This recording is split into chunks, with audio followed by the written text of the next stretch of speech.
चला तर मग आज आपण बघूया तिळाची पोळी कशी बनवायची। इथं मी घेतले आहेत 200 ग्रॅम तीळ, 250 ग्रॅम गूळ, अर्धी वाटी खोबरं। तीळ आणि खोबरं सर्वप्रथम आपण भाजून घ्यायचं आहे, त्यानंतर ते मिक्सरला बारीक करून घ्यायचं आहे। गूळ चांगला खिसून घ्यायचा आहे।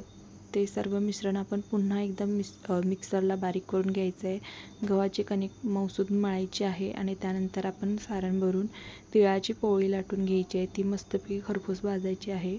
तिळाची पोळी पौष्टिक आहे, तसेच आपल्याला गुळापासून कॅल्शियम मिळतं।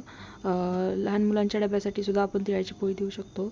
कशी वाटली तुम्हाला ही रेसिपी? आवडली तर नक्की लाईक शेअर सबस्क्राईब करा, चॅनलला नक्की सबस्क्राईब करा। थँक्यू।